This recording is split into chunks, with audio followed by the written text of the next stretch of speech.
ছাত্র জনতার অভ্যুত্থানের ১ মাস পূর্ণ হলো আজ। গেল মাসের এই দিনে শেখ হাসিনা সরকারের পতনের মধ্য দিয়ে এক নতুন বাংলাদেশের অভ্যুদয় ঘটে।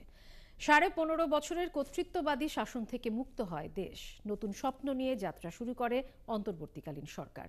৫ই অগাস্টের ঘটনা পরম্পরা জানাচ্ছেন মনির মিল্লাত। কোটা সংস্কারের ছোট্ট একটা আন্দোলন থেকে গণ অভ্যুত্থান দমনে নির্বিচারে গুলি, দমন পীড়ন, বহু মানুষের আত্মত্যাগের বিনিময়ে ঐতিহাসিক এই বিজয়। নতুন বাংলাদেশের ইতিহাস লেখায় ৫ আগস্ট ২০২৪। রাজপথ থেকে গণভবন, জনজোয়ারে ভেসে যায় ক্ষমতার দম্ভ।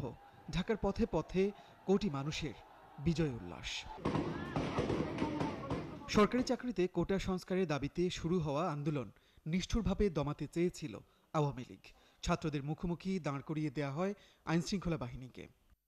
বন্দুকের নলের সামনে দাঁড়িয়ে আবু সাঈদের বীরত্ব, গুলিতে মৃত্যুর কোলে ঢলে পড়া, এক প্রাণের আত্মত্যাগে জেগে ওঠে পুরো দেশ। দাবানলের মতো ছড়িয়ে পড়ে আন্দোলন।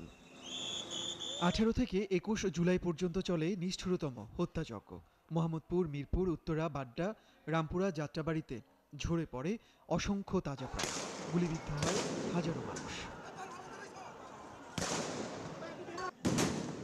বিপদ আঁচ করতে পেরে আলোচনার প্রস্তাব দেয় সরকার, কিন্তু আবু সাঈদদের রক্তের উপর আলোচনায় বসতে অস্বীকৃতি জানায় শিক্ষার্থীরা।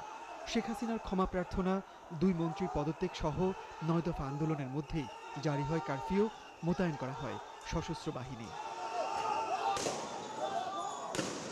জুলাই শেষে আসে রক্তাক্ত আগস্ট। ৩ জুলাই কেন্দ্রীয় শহীদ মিনারে ঐতিহাসিক সমাবেশে আসে সরকার পতনের ১ দফা। ৪ আগস্ট সারা দেশে আন্দোলনকারীদের উপর নারকীয় হামলা চালায় ক্ষমতাসীন আওয়ামী লীগের নেতাকর্মী ও আইনশৃঙ্খলা বাহিনী। একদিনে প্রাণ হারায় শতাধিক ছাত্র জনতা। ৫ August long march to Dhaka কর্মসূচিতে যোগ দেয় লাখো মানুষ। সেদিন সকাল থেকেই থমথমে ঢাকার রাজপথ। দুপুর ১২টা নাগাদ সবকিছুই ছিল আইনশৃঙ্খলা বাহিনীর নিয়ন্ত্রণে। কিন্তু ১২:৩০টার পরেই বদলে যায় দৃশ্যপট। কারফিউ ভেঙে রাজপথে নেমে আসে ছাত্র জনতা। লাখো মানুষের মিছিলের গন্তব্য হয়ে ওঠে শাহবাগ ও গণভবন। এমন পরিস্থিতিতে ক্ষমতা ছেড়ে ভারতে পালিয়ে যান শেখ হাসিনা। শেষ হয় ১৫ বছরের স্বৈরাচারী ও কর্তৃত্ববাদী শাসনের।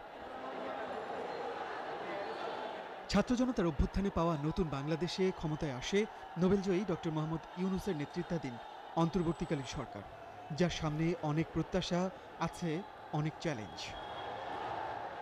মনির মিল্লাত, ৭১, ঢাকা।